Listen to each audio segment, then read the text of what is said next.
शांति शांतिः। ओं भद्रं कर्णेभिः शृणुयाम देवा, भद्रं पश्येमाक्षभिर्यजत्राः, स्थिरैरङ्गैस्तुष्टु वांसस्तनूभिर्यसेम देवहितं यदायुः। स्वस्ति न इंद्रो वृद्धश्रवः, स्वस्ति न पूषा विश्ववेदाः, स्वस्ति नस्ताख्यो अरिष्ठनेमि, स्वस्ति नो बृहस्पतिर्दधातु। ओम शांति शांति शांति। ओम धौ शांति अंतरिक्षं शांति, पृथिवीर शांति, रापः शांति, औषधयः शांति, वनस्पतयः शांति, विश्वे देवा शांति, ब्रह्म शांति, सर्व शांति, शांतिरेव शांति, शावा शांति रेधि। ओम शांति शांति शांति। ओम पूर्णमद पूर्णमिदं पूर्णात् पूर्णमुदच्यते, पूर्णस्य पूर्णमादाय पूर्णमेवावशिष्यते। ओम शांति शांति शांति। हरि ओम श्री राम कृष्णार्पणमस्तु। जय तु राम कृष्ण। जय तु श्री रामकृष्ण। সীতা দেবীর শান্তি মন্ত্র পাঠ, বৈদিক শান্তি মন্ত্র পাঠ দিয়ে আজকের অনুষ্ঠান শ্রী শ্রী ঠাকুরের চরণে নিবেদিত হলো। শ্রী শ্রী ঠাকুর মা এবং স্বামীজির প্রণাম মন্ত্র। ওম ধর্মস্য স্থাপকায় চ সর্বধর্ম স্বরূপিণে অবতার বরিষ্ঠায় রামকৃষ্ণায় তে নমঃ। ওম নমঃ শ্রী ভগবতে রামকৃষ্ণায় নমো নমঃ। ওম নমঃ শ্রী ভগবতে রামকৃষ্ণায় নমো নমঃ। ওম নমঃ শ্রী ভগবতে রামকৃষ্ণায় নমো নমঃ। ওম জননীং শারদাং দেবীং রামকৃষ্ণং জগদ্গুরুং পাদপদ্মে তয়োশ্রিত্वा प्रणमामि मुहुर्मुहुः।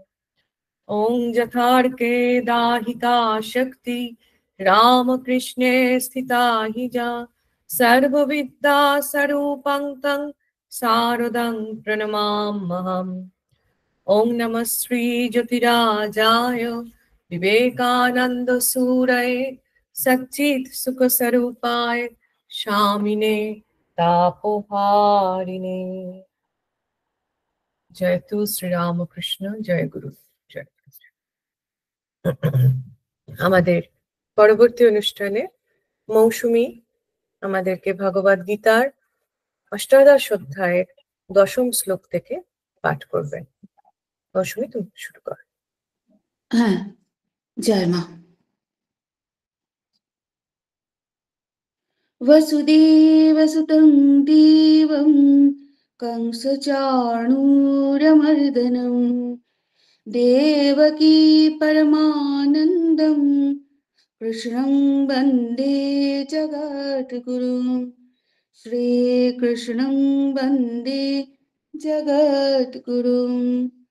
श्रीमद्भगवद्गीता अष्टादशाध्यायः मोक्षसंन्यासयोग। श्रीभगवानुवाच। श्लोक संख्या 10।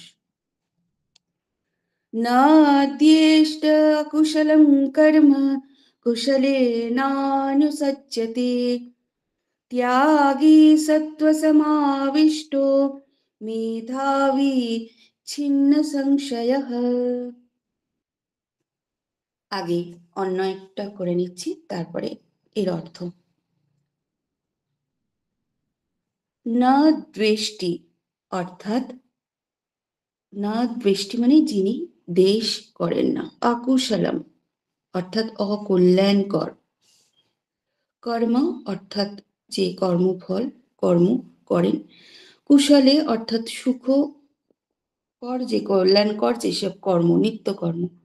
নানুসজ্জাতে ন অনুসজ্জতে, অর্থাৎ আসক্ত হন না নিত্যকর্মে। ত্যাগী অর্থাৎ কর্মফল ত্যাগী। সত্ত্বম সমাবিষ্ট, সত্যম সমাবিষ্ট অর্থাৎ সত্যগুণ সম্পন্ন, মেধাবী, স্থির বুদ্ধি অথবা ব্রহ্ম মেধা যুক্ত।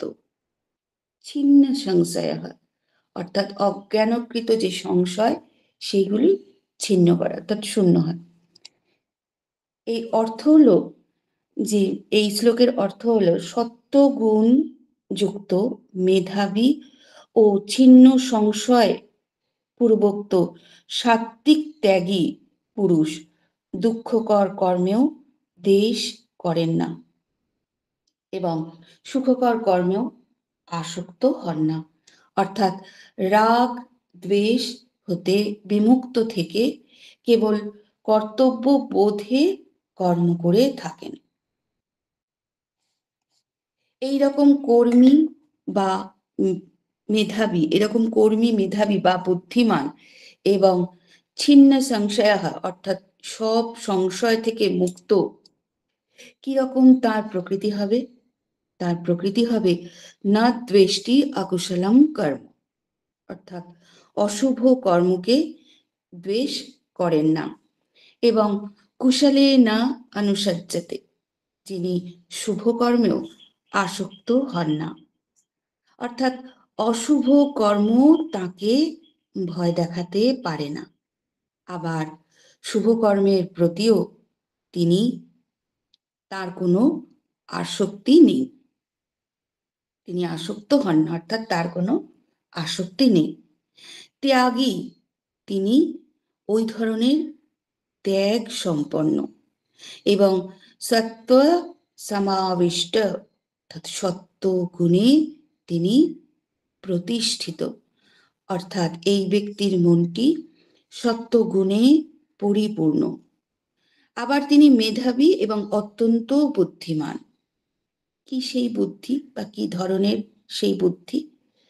সেই বুদ্ধিকে সংস্কৃত ভাষায় মেধা বলা হয়। এই শব্দের অতি গভীর মহিমা।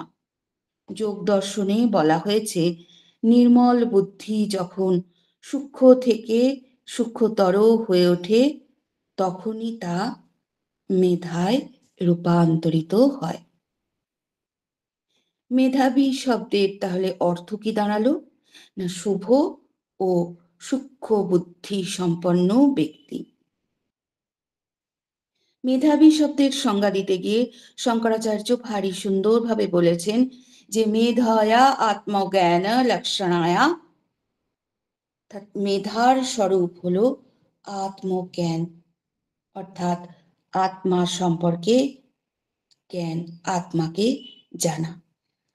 প্রজ্ঞায়া সংযুক্ত, প্রজ্ঞাযুক্ত, অর্থাৎ এই মেধা হলো সেই ধরনের বুদ্ধি যা আত্মাকে স্পর্শ করেছে এবং তা থেকেই প্রজ্ঞার উদ্বোধন বা জাগরণ হয়েছে। এই মেধা যার আছে তিনি প্রকৃত মেধাবী। শঙ্করাচার্যের দেওয়া সংজ্ঞার মর্ম হলো এইটি। বেদে এই মেধা শক্তির খুব প্রশংসা করা হয়েছে। সেখানে বলা হয়েছে আমাকে মেধা দাও, এই প্রার্থনা মন্ত্র বেদে উচ্চারিত হয়েছে। তৈত্তিরীয় উপনিষদেও মেধার স্তুতি করে বলা হয়েছে আমাকে মেধা শক্তি দাও। মেধা সাধারণ বুদ্ধি নয়, এটি উচ্চতম আলোকোজ্জ্বল সূক্ষ্ম বুদ্ধি। তাহলে বোঝা যাচ্ছে যে মানসিক শক্তিকে আমাদের পরিশুদ্ধ করে তুলতে হবে এবং এই পরিমার্জন বা এই মাজা ঘষা চূড়ান্ত স্তরে পৌঁছলে তবেই মেধা শক্তি জাগবে।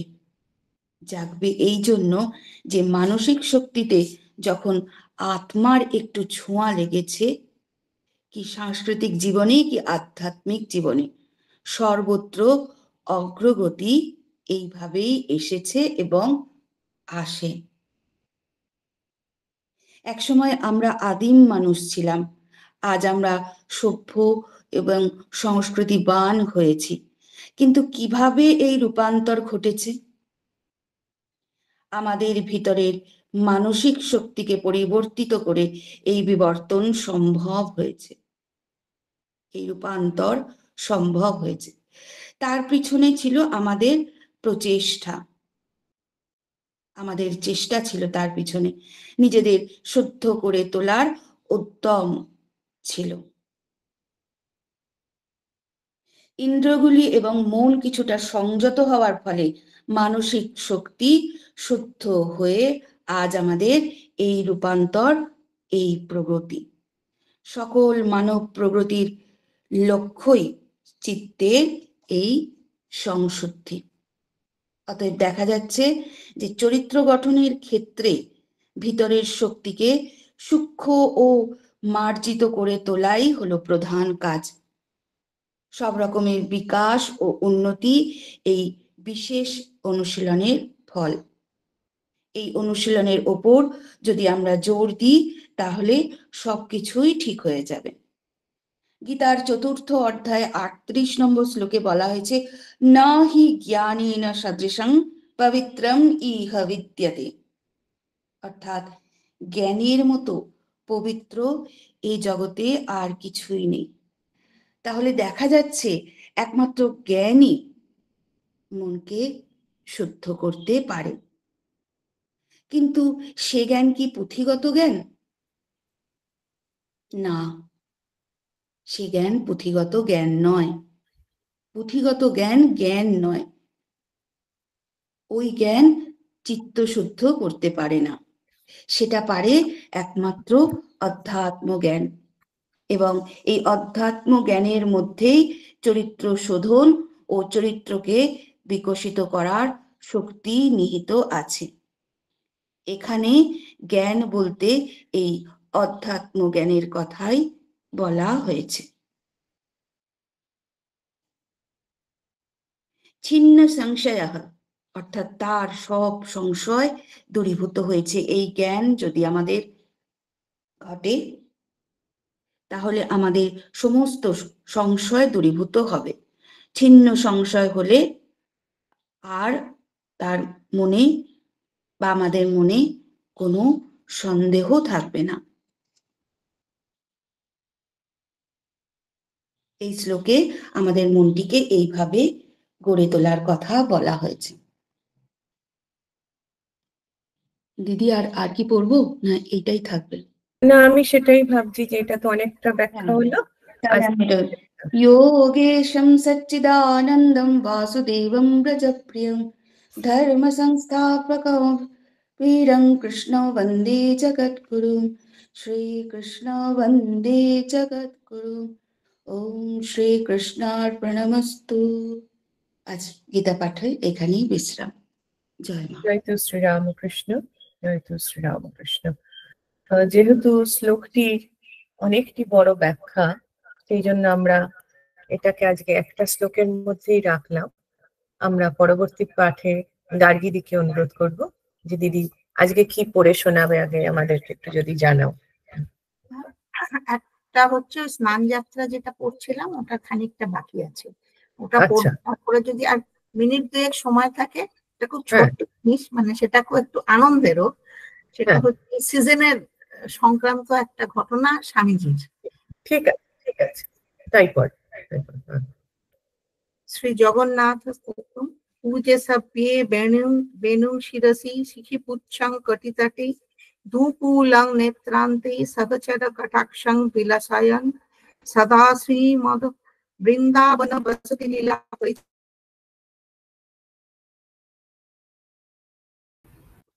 তোমার লাইনটা কেটে গেল মনে হচ্ছে, নাকি আমি শুনতে পাচ্ছি? না, শোনা যাচ্ছে না। স্নান মহোৎসব এই লেখাটি থেকে আমরা পড়ছিলাম। মাঝে তোমার লাইনটা শোনা যায়নি, যাই হোক তুমি আর একবার যদি বলো। শ্রী জগন্নাথ দেবের স্নান মহোৎসব এইখান থেকে আমরা পড়ছিলাম। আমরা ভোগ নিবেদনের অংশে আবার আটকে গেল। রুমুদি, আজকে তোমার লাইনটা মনে হচ্ছে ডিস্টার্ব করছে। আমি তাহলে অন্য একটা লাইনে হ্যাঁ, আমি কি হ্যাঁ, তুমি তাহলে একটুখানি অন্য লাইন থেকে জয়েন করো। হ্যাঁ, হ্যাঁ,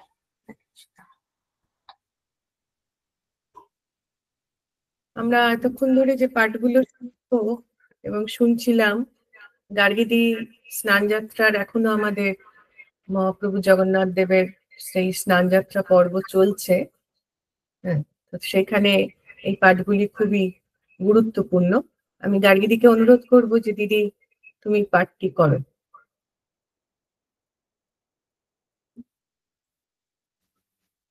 যদি কোনো কারণে তোমার লাইনে একটু প্রবলেম হয়, আমি কি তাহলে মধুমিতাদিকে বলবো যে দিদি আগে মায়ের কথা পাঠ হোক? এখন তো লেফট হয়ে গেছে না, এখন লেফট হয়ে গেছে, নতুন অন্যটার থেকে ওই তো জয়েন। এসেছে, হ্যাঁ, পড়ো পড়ো। শোনা যাচ্ছে? হ্যাঁ হ্যাঁ হ্যাঁ। ভোগ নিবেদনের পর বিগ্রহদের গণেশ বেশ বা হস্তি বেশ করানো হয়। প্রত্যেকটি বেশের অন্তরালে মহাপ্রভুর কোনো না কোনো লীলা বিদ্যমান। এই গণেশ বেশের হেতুও একটি মাধুর্যমণ্ডিত লীলা, সম্ভবত সপ্তদশ শতাব্দীর ঘটনা। কর্ণাটকের কানিয়ারি গ্রামের এক শাস্ত্রজ্ঞ দয়ালু নির্লভ ব্রাহ্মণ ছিলেন গণপতি ভক্ত।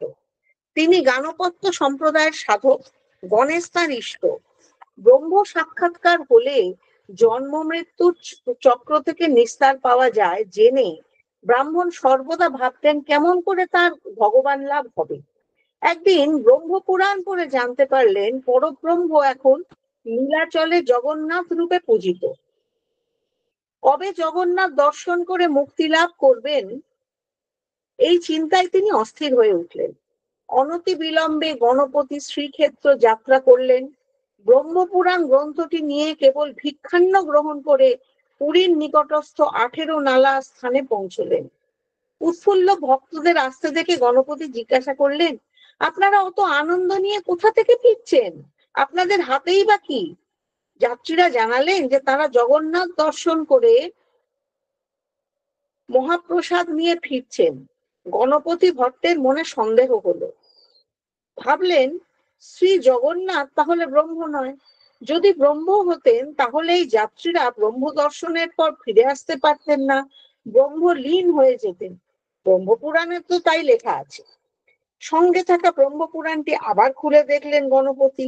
হ্যাঁ, তাই তো লেখা লেখা আছে পরব্রহ্ম দারুব্রহ্ম শ্রী জগন্নাথ রূপে শ্রীক্ষেত্রে বিদ্যমান, আর তার দর্শনে জীব মোক্ষ লাভ করে। ভেঙে পড়লেন গণপতি। ভাবলেন, সমস্ত পরিশ্রম আমার বৃথা। ব্রহ্ম দর্শন না হলে জীবন রেখে লাভ কি? আমার আত্মহত্যা করাই শ্রেয়। গণপতি আত্মহত্যা করতে উদ্যত হলে শ্রী জগন্নাথ এক ব্রাহ্মণের বেশে তার কাছে গিয়ে তার মনোবেদনার কথা শুনলেন। তারপর বললেন, না, প্রভু বাঞ্ছা কল্পতরু, ভক্তের অভিলাষ তিনি পূরণ করেন। যে মুক্তির ইচ্ছা নিয়ে তাকে দর্শন করবে তার সে ইচ্ছাও তিনি পূরণ করবেন। একথা শুনে গণপতি শ্রী মন্দিরে এলেন। সেদিন স্নান পূর্ণিমা। স্নানের পর শ্রী জগন্নাথকে দর্শন করলেন তিনি, কিন্তু গণেশের মতো সুর না দেখে ভাবলেন, আমার ইষ্ট গজানন পরব্রহ্ম। জগন্নাথ পরব্রহ্ম হলে তার সুর কোথায়? ইনি তাহলে পরব্রহ্ম নন। মনের দুঃখে শ্রী জগন্নাথকে প্রণাম না করেই গণপতি ফিরে গেলেন। ভক্তের কষ্ট অন্তর্যামীকে বিচলিত করে তুলল। শ্রী মন্দির পরিসরে কর্মক্লান্ত সেবক মুদিরথ ঘুমিয়েছিলেন। স্বপ্নে তাকে শ্রী জগন্নাথ গণপতির কথা জানিয়ে বললেন, তুমি গণপতিকে বলো জগন্নাথ পরব্রহ্ম বাঞ্ছা কল্পতরু, যে যে রূপে তাকে চায় তিনি তাকে সেই রূপে দর্শন দেয়। মুদিরথ উঠে পড়লেন এবং গণপতিকে খুঁজে বার করে সব বুঝিয়ে বললেন। মুদিরথের কথায় গণপতি জগন্নাথ দর্শনে গিয়ে দর্শন করতে করতে বিস্ময়ে বাকরুদ্ধ হয়ে গেলেন। ইনি তো সাক্ষাৎ গজানন, তার হৃদয়াধিপতি।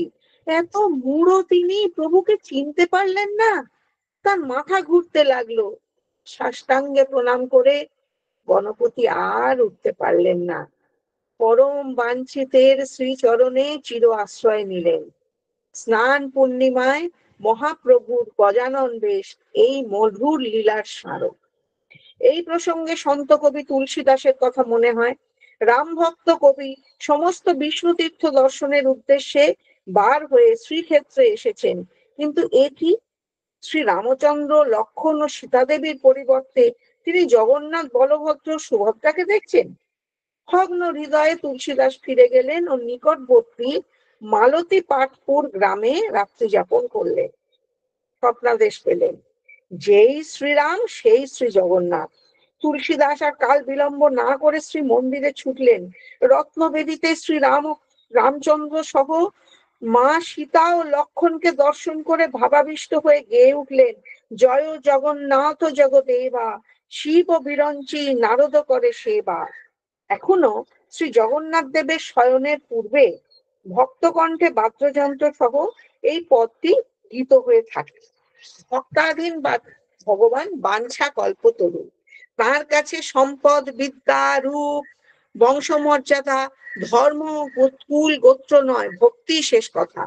ভক্ত কবি সালবেগ তাই গেয়েছেন, একা একা তো ভকত জীবন, ভকত নিমন্তে তোর শঙ্খচক্রের চিহ্ন। অর্থাৎ হে প্রভু, ভক্তই তোমার জীবন, ভক্তের নিমিত্তই তুমি শঙ্খচক্র ধারণ করে থাকো। সময়ের স্রোতে অব্যাহত এই লীলা, ভক্ত ভগবানের লীলা মাধুরীর রসধারা সর্বকালে বহমান।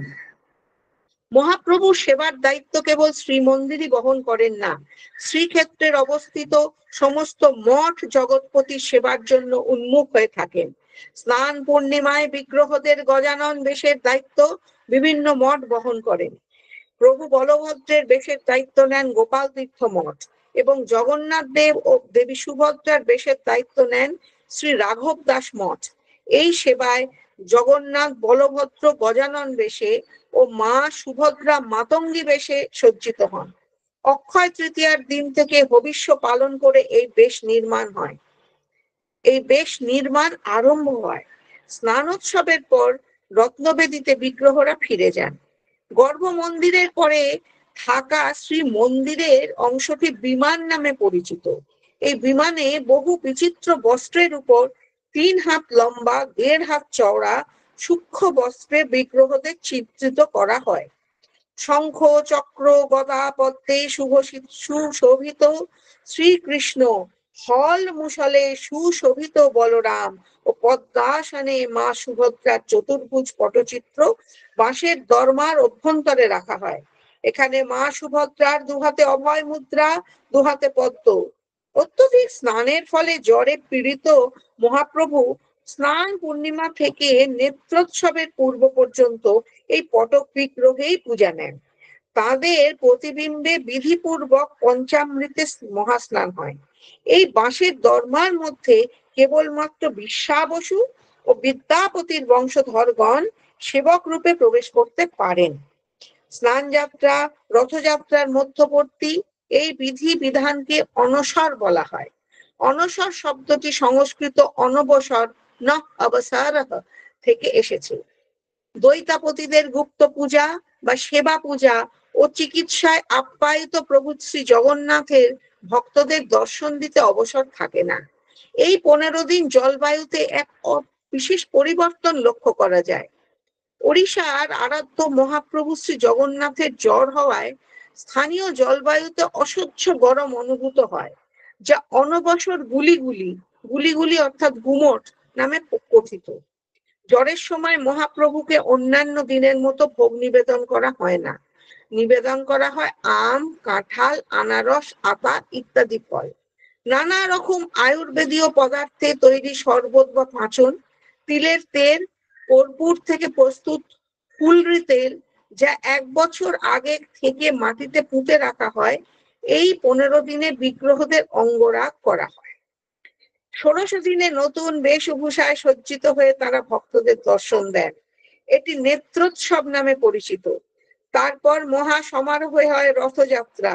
স্নান পূর্ণিমা ছাড়া বছরে প্রতিদিন বিগ্রহদের স্নান সম্পাদিত হয় দর্পণে পরোক্ষভাবে, যা বিম্ব স্নান নামে পরিচিত। বছরেই একবারই প্রত্যক্ষ স্নান হয় স্নান বেদিতেই। তত্ত্ব ও ভাব নির্বিশেষে, ইতিহাস ও কিংবদন্তিতে মিলেমিশে একাকার এই স্নানোৎসব এক দেবদুর্লভ লীলা। ভক্তের স্থির বিশ্বাস, স্নান মণ্ডপে তাদের পুণ্য দর্শনে মুক্তি করতলগত। গীতার শ্লোক, ভাগবতের তত্ত্ব, মহাভারতের নীতি ও ভাব বোঝা সাধারণের পক্ষে সহজ নয়, কিন্তু শ্রী জগন্নাথকে বোঝা বড়ই সহজ। তিনি বিশ্বাসের গোচর, ভক্তি তার প্রিয়, তিনি নিরাকার, অক্ষয়, অবিনশ্বর হয়েও ভক্তগত প্রাণ। ভক্তের মনোহরণ করবেন বলেই তিনি লীলা তৎপর। একটু আমার জাস্ট 2 মিনিট সময় কি আমি এইটা একটু পড়বো? হ্যাঁ হ্যাঁ হ্যাঁ, পড়ো, অসাধারণ অসাধারণ শুনছি আমরা, পড়ো পড়ো। এটা একটু অন্যরকম। এটা হচ্ছে স্বামী বিবেকানন্দ যখন লন্ডনে, আর এখন আমরা চতুর্দিকে খুব আম বিক্রি হচ্ছে, আম গাছে আম ভর্তি, তো আম খাচ্ছি সবাই। তো স্বামীজি লন্ডনে আম খেলেন, তো সেই লন্ডনে স্বামী বিবেকানন্দ লেখাটি উনার মধ্যম ভ্রাতা মহেন্দ্রনাথ দত্তের, সেখানে এই অংশটুকু একটু আমার মনে হলো একটু শেয়ার করি এই সময়। না, এ তো মিল রয়েছে যে প্রভু জগন্নাথ দেব আম ভালোবাসেন এখন, তো তাহলে তো একদমই পড়ো পড়ো, নিশ্চয়ই পড়বে, পড়ো। আম খাওয়া, গরমকাল। গরমকাল এক বাক্স করে আম আসিল। মিস মুলারকে ভারতবর্ষ হইতে কে একজন বাক্স করে আম পাঠিয়ে দিয়েছে। বাক্সের গায়ে হাওয়া যাইবার জন্য ফুটো ফুটো গর্ত করে দিয়েছে এবং প্রত্যেক আমটি কাগজে মুড়ে থাকে, মুড়ে থাকে বাক্সের ভিতর সাজিয়েছে। আসিতে প্রায় মাসাবধি হইয়াছে, এই জন্য আমগুলি তুবড়ে তুবড়ে গিয়েছে, তেমন আর স্বাদ নেই। স্বামীজি গুডউইনকে বলিলেন, গুডউইন, খানিকটা বরফ এনে আমগুলোকে ভিজিয়ে দাও তো, তাহলে আমটার কিছু স্বাদ হবে। গুডউইন তাড়াতাড়ি করিয়া মাছের দোকান হইতে বরফ আনিলেন। লন্ডনে মাছ পচে যায়, সেই জন্য অতিশয় যত্ন করিয়া মাঝে বরফ দিয়া রাখে। বরফের ভিন্ন দোকান নাই, মাছের দোকানেই বরফ পাওয়া যায় এবং দোকানগুলিও বেশ পরিষ্কার পরিচ্ছন্ন। গুডউইন বরফ আনিয়া গোটা কতক আম বরফেতে দিয়া একটি চীনামাটির বড় বাটিতে আমগুলি রাখিয়াছিলেন। আমগুলিও পরে কনকনে ঠান্ডা হইল এবং খাইতে কিছু ভালো হইয়াছিল। ফক্স আমেরিকাতে কখনো আম দেখে নাই। তারপর আমগুলির মাঝে আটি রাখিয়া 2 ধারে 2 চাকলা করিয়া কাটা হইল। কি করিয়া খাইতে হইবে ফক্স তাহা জানে না। ফক্স ছুরি, কাঁটা, চামচে দিয়া অনেক উপায় অবলম্বন করিল, কিন্তু কিছুতেই তার আম খাওয়ার সুবিধা হইল না। স্বামীজি ফক্সকে স্নেহভাবে বলিলেন, চামচে দিয়ে কুড়ে কুড়ে খাও, try with your spoon, scoop it out. Fox তখন তদ্রূপ করিয়া খাইতে আরম্ভ করিল। স্বামীজি তখন গুডউইন প্রভৃতিকে ভারতবর্ষের নানা স্থানের আমের কথা বলিতে লাগিলেন। বিদেশে বসিয়া নিজের দেশের জিনিস খাওয়া যে কি আনন্দদায়ক ও প্রীতিকর তাহা সকলেই বেশ বুঝিতে পারিলেন। দেশানুরাগটা সামান্য একটা আবেগেই বাড়িয়া উঠিল। খুব সুন্দর, খুব সুন্দর। আমার ল্যাপটপ থেকে কানেকশনটা চলে গেছে, আমাদের বাড়িতে আজকে একটু সমস্যাটাই হলো। হ্যাঁ, নেটের প্রবলেম হচ্ছে বলে, কিন্তু এত সুন্দর তুমি আমাদের প্রভু জগন্নাথ দেবের কথা এবং স্বামীজির কথা তার সাথে একই সাথে শোনালে, খুব ভালো লাগলো। এবং ঠাকুরের কাছে প্রার্থনা করি আমাদের এই পাঠ, তোমার যোগদান অত্যন্ত গুরুত্বপূর্ণ। আমি এর পরের পাঠে মধুমিতাদিকে অনুরোধ করব যে দিদি আপনি পাঠ করুন। অপূর্ব শুনলাম গার্গীর কাছে জগন্নাথ মহাপ্রভুর কথা। যখনই শুনি তখনই মন আনন্দে বিগলিত হয়। আর এই উদ্বোধন সংখ্যাটিতে অনিতা, তোমার অনসরপটি ওই লেখাটি পড়লাম, তোমাকে সাধুবাদ জানাই। বড় ভালো লাগলো, বড় ভালো লাগলো পড়ে। আমরা দক্ষিণেশ্বর কালীবাড়ির নহবতে চির কল্যাণময়ী জগৎজননীর ঐশীলীলার কথা পড়ছিলাম বা শুনছিলাম পূজ্যপাদ স্বামী চেতনানন্দজি মহারাজের ধ্যানলোকে শ্রীমা সারদা দেবী বইটি থেকে। সংসার মজার কুটি। কথায় বলে সংসার সুখের হয় রমণীর গুণে। বিবাহিত জীবনে ভুল বোঝাবুঝি হলে দুঃখের অন্ত থাকে না। পারস্পরিক ভালোবাসা, অকপটতা, নিঃস্বার্থপরতা, সেবা পরায়ণতা, শ্রদ্ধা, নিরভিমানতা বিবাহিত জীবনকে আনন্দে মধুময় করে তোলে। ঠাকুর ও মা গৃহস্থ পরিবারদের সামনে সেই আদর্শ বিবাহিত জীবন দেখিয়ে গিয়েছেন। দিব্যভাবে মাতোয়ারা স্বামীকে মা কিভাবে সামলাতেন এই চিত্রটিতে আমরা দেখতে পাই। শ্রী শ্রী মায়ের আত্মকথা। একদিন দিনের বেলা ঠাকুর আমাকে তার পান সেজে, বিছানা ঝেড়ে, ঘর ঝাড় দিয়ে রাখতে বলে কালীর ঘরে গেলেন। আমি তাড়াতাড়ি পান সেজে, বিছানা ঝেড়ে, ঘর ঝাড় দিচ্ছি। কখন যে তিনি ফিরে এসেছেন জানতেও পারিনি। হঠাৎ হাতের স্পর্শ লাগতে চমকে ফিরে দেখি, মাগো, চোখ দুটি যেন রক্তের মতো লাল হয়েছে, হাত পা যেন কেমন বাঁকিয়ে যাচ্ছে। স্তম্ভিত হয়ে ভাবলাম, এ আবার কি হলো? তখন তিনি আধো আধো ভাষায় বললেন, ওগো, আমি কি মদ খেয়েছি? যেমন পুরা দস্তুর মাতালে কথা বলে। আমি থতমত খেয়ে বললাম, না না, মদ খাবে কেন? তিনি অতি কর্কশ স্বরে বললেন, তবে কেন টলছি? তবে কেন কথা কইতে পারছি না? আমি মাতাল? আমি তাড়াতাড়ি কথায় একটু জোর দিয়ে বললাম, না ওগো না, তুমি মদ খাবে কেন? তুমি মা কালীর ভাবামৃত পান করেছো। তিনি আনন্দ করে বললেন, ওগো, ঠিক বলেছো, ঠিক বলেছো। কিছুক্ষণ পরে আবার সহজ মানুষটি হলেন। আমিও নহবতে ফিরে এলাম। আমরা সবাই এ জগৎ সংসারে বাস করি। কারো কাছে সংসার ধোকার টাটি, আবার কারো কাছে মজার কুটি। ঠাকুর ও মা এই মজার কুটিতে বাস করে দেখিয়ে গিয়েছেন কিভাবে সংসারকে মজার কুটিতে পরিণত করতে হয়। মাতৃত্বের কাছে শ্রীরামকৃষ্ণের পরাজয়। এই চিত্রে আমরা দেখি অবতার শ্রীরামকৃষ্ণ ভগবতী সারদার মাতৃত্বের কাছে পরাজিত হয়ে হাসতে হাসতে নহবত থেকে নিজের ঘরে ফিরে আসছেন। ওই কালে বালক ভক্তদের অনেকেই দক্ষিণেশ্বরে রাত কাটাতেন এবং ঠাকুরের নির্দেশে ধ্যান জপ করতেন। বেশি খেলে ধ্যান জপে বিঘ্ন হবে, তাই ঠাকুর মাকে নির্দেশ দিয়েছিলেন কাকে কখানা রুটি দিতে হবে। এ প্রসঙ্গে মা বলেছেন, উনি বললেন, নরেনের ভিতর আগুন অর্থাৎ জ্ঞানাগ্নি দাউ দাউ করে জ্বলছে, তা ওকে 14 খানা রুটি দিও, রাখালকে দিও 6 খানি, আর লেটোকে 5 খানি, বুড়ো গোপাল আর বাবুরামকে 4 খানি দিও। একদিন রাত্রে বাবুরাম আহার করিয়া আসিলে ঠাকুর জিজ্ঞাসা করিলেন, হ্যাঁ রে বাবুরাম, কখানা রুটি খেলি? বাবুরাম বলিলেন, 6 খানি। ঠাকুর, এত বেশি খেলি কেন? বাবুরাম উত্তর দিলেন, মা দিলেন যে। ইতিপূর্বে ঠাকুর একদিন রাখালকেও জিজ্ঞাসা করিলে তিনি 7 খানি বলিয়াছিলেন। সেদিন ঠাকুর কিছু বলেন নাই, কিন্তু আজ আর থাকিতে পারিলেন না।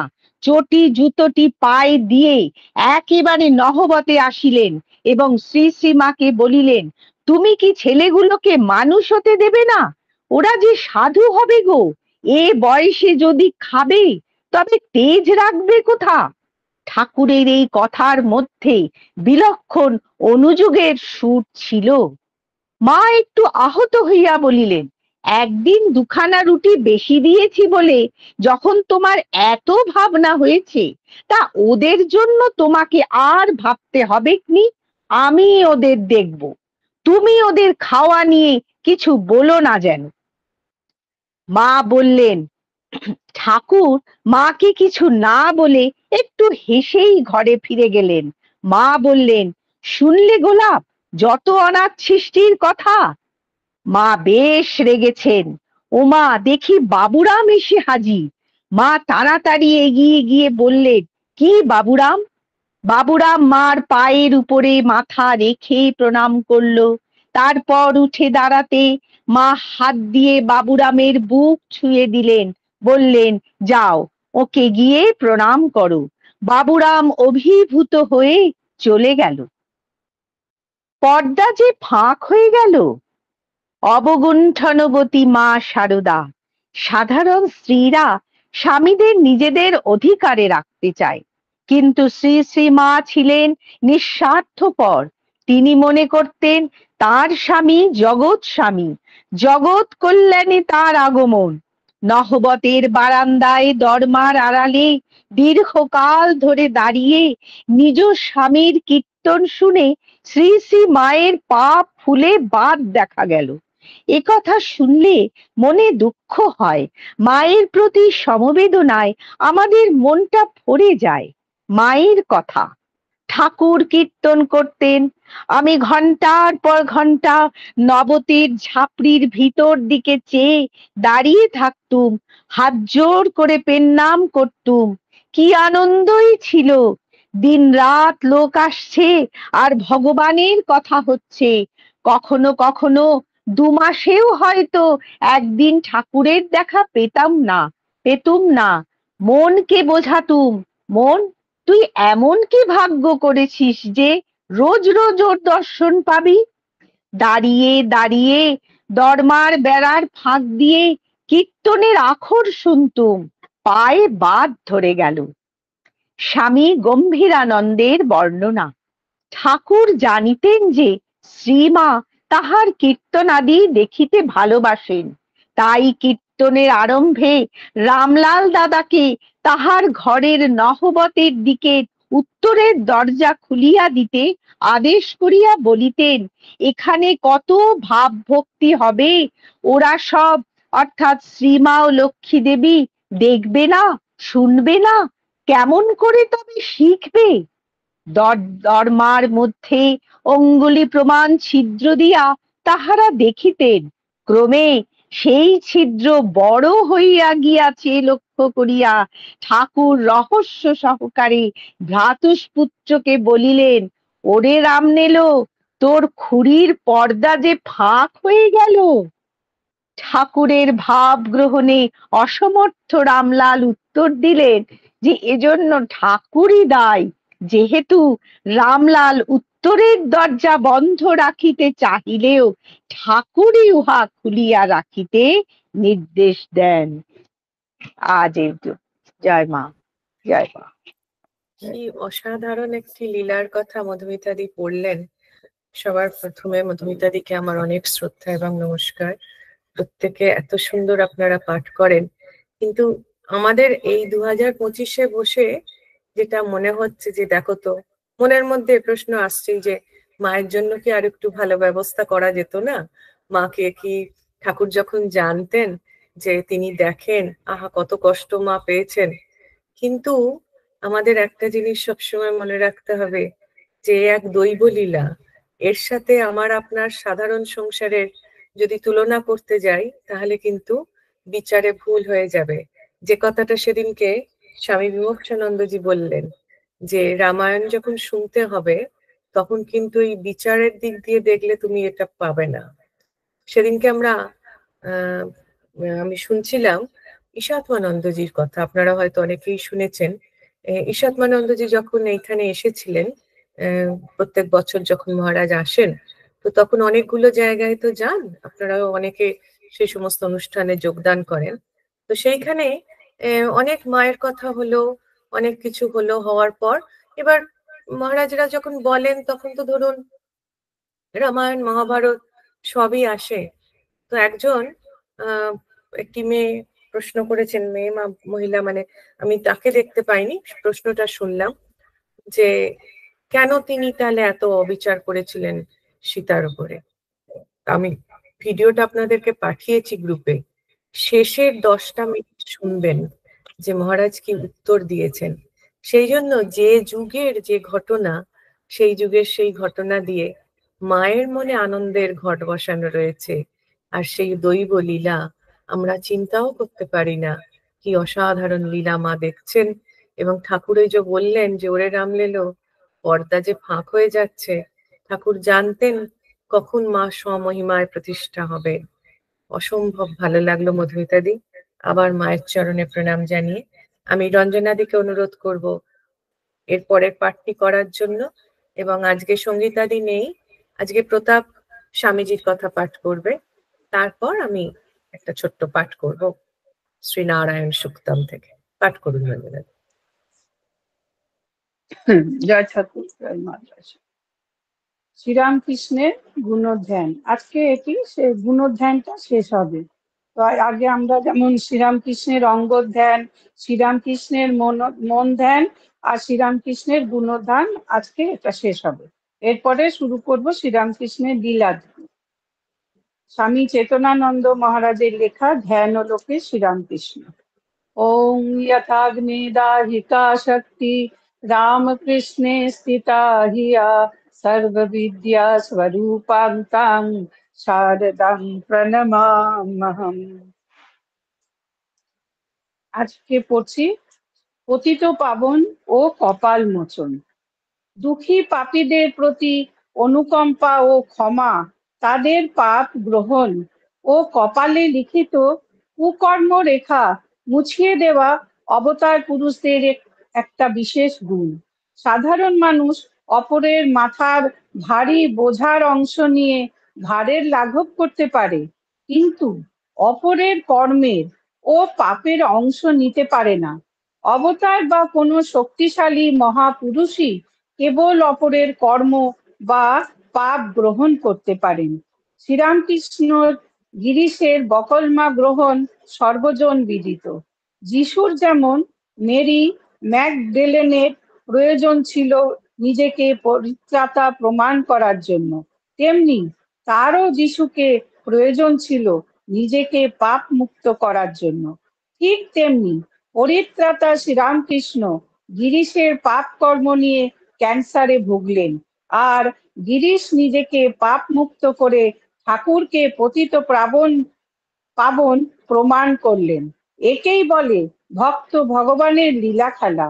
কল্পনা লোকে আমরা দেখি ঠাকুর দক্ষিণেশ্বরে ছোট খাটটিতে পূর্বমুখী হয়ে বসে আছেন। গিরিশ মেঝেতে বসে জোর হাতে বলছেন, এখন থেকে আমি কি করব? ঠাকুর বললেন, যা করছো তাই করে যাও। এখন এদিক ভগবান ওদিক সংসার, দুদিক রেখে চলো। তারপর যখন এদিক ভাঙবে তখন যা হয় হবে, তবে সকালে বিকালে তার স্মরণ মননটা রেখো। গিরিশ নীরব, তার মনোরাজ্যে ঝড়। কোনরূপ ব্রত বা নিয়মে চিরকালের মতন আবদ্ধ হওয়ার মানুষ তিনি নন। আচ্ছা, তা যদি না পারো তো খাবার শোবার আগে তাহার একবার স্মরণ করে নিও। গিরিশ নিরুত্তর। তার বিপ্লবী মন ভাবলো, আবার নিয়মে বদ্ধ হতে হবে? নিয়ম শৃঙ্খলা ভেঙে মুক্ত হতেই তো আনন্দ। শ্রীরামকৃষ্ণ বললেন, তুই বলবি, তাও যদি না পারি, আচ্ছা তবে আমায় বকলমা দে। এটি শরণাগতির পরাকাষ্ঠা। নির্গুণ ঈশ্বর সগুণ দেহবান হয়ে পাপী জনের পাপের ভার নিজেই গ্রহণ করেন। গিরিশের বকলমা একটি দৃষ্টান্ত মাত্র। এখনো যদি কোনো বিপথগামী মানুষ গিরিশের মতো মনে প্রাণে ঠাকুরের শরণ নেয়, ঠাকুর নিশ্চয়ই তার বকলমা গ্রহণ করবেন। ঠাকুরের বকলমা গ্রহণ গিরিশেই শেষ হয়নি। ঠাকুর বলেছিলেন, আমি কর্মনাশা, আমি ফরাস ডাঙা। তার কথাগুলির ভিতর গূঢ় অর্থ রয়েছে। ভারতবর্ষ তখন ব্রিটিশ, ফরাসি ও পর্তুগিজদের অধীনে ছিল। ব্রিটিশ ভারতে কেউ অন্যায় করে ফরাসি ভারতে আশ্রয় নিলে ব্রিটিশরা তাকে শাস্তি দিতে পারত না। এ জগতে কেউ যদি অন্যায় বা কুকর্ম করে ঠাকুরের আশ্রয় নেয়, তাহলে পাপ পুঞ্জহারী ঠাকুর তাকে রক্ষা করবেন। শ্যামপুকুরে অসুস্থ অবস্থায় ঠাকুর ডাক্তার সরকারকে বললেন, দেখো, কর্মনাশা বলে একটা নদী আছে, সে নদীতে ডুব দেওয়া এক মহাবিপদ। কর্মনাশ হয়ে যায়, সে ব্যক্তি আর কোনো কর্ম করতে পারে না। ঠাকুর ঠাড়ে ঠোরে বুঝিয়ে দিলেন যে তিনি হচ্ছেন সেই কর্মনাশা নদী। তিনি মানুষের ললাটের কুকর্ম রেখা মুছে দিতে পারেন, তাই তিনি কপাল মোচন। ঠাকুর শুধু গিরিশ কালীপদকে পাপমুক্ত করেননি, তিনি বহুবার বনিতাকে কৃপা করে তাদের জীবনের মোড় ফিরিয়ে দিয়েছেন। যেমন নটি বিনোদিনী, ভগবতী দাসী, চপলা সুন্দরী, নীরদামণি দাসী, মোক্ষদামণি, রায় কিশোরী, সুশীলা দেবী, লক্ষ্মীবাই প্রমুখ। স্বামী প্রেমানন্দ বলেছেন, একদিন বলরাম বাবুর বাড়ির মেয়েরা ঠাকুরের ঘরে তার সামনে বসেছিলেন। এমন সময় রমণী নামে একটি বেশ্যা পাশের রাস্তা দিয়ে যাচ্ছিল। ঠাকুর তাকে ডেকে জিজ্ঞাসা করলেন, তুই আজকাল আসিস না কেন রে? ঠাকুর বেশ্যার সঙ্গে কথা বলছেন শুনে মেয়েরা অপ্রস্তুত হলেন। কিছুক্ষণ পরে ঠাকুর তাদের মন্দির দেখাতে নিয়ে গেলেন। যখন তারা কালী মন্দিরে পৌঁছলেন, ঠাকুর মাকে বললেন, মা, তুমি বেশ্যা রমণীর রূপ ধারণ করেছো। তুমি বেশ্যা ও সতী দুই হয়েছো। মেয়েরা বুঝতে পারলেন যে রমণীকে ঘৃণা করা তাদের উচিত হয়নি, কারণ ঠাকুর তার সঙ্গে মাতৃজ্ঞানে কথা বলেছিলেন এবং তাদের নিজেদের সতীত্বের গর্ব হওয়া উচিত নয়, কারণ মায়ের ইচ্ছাতেই তার সম্ভব হয়েছে। ঠাকুর সব নারীর মধ্যে মা জগদম্বাকে দেখতেন, তার আত্মকথা। একদিন কালীঘরে আসনে বসে মাকে চিন্তা করছি, কিছুতেই মার মূর্তি মনে আনতে পারলুম না। তারপর দেখি কি, রমণী বলে একটি বেশ্যা ঘাটে চান করতে আসতো। তার মতো হয়ে পূজার ঘটের পাশ থেকে উঁকি মারছে। দেখে হাসি আর বলি, ওমা, আজ তোর রমণী হতে ইচ্ছা হয়েছে? তা বেশ, ওই রূপেই আজ পুজো নেই। ওই রকম করে বুঝিয়ে দিলে বেশ্যাও আমি ছাড়া কিছু নেই।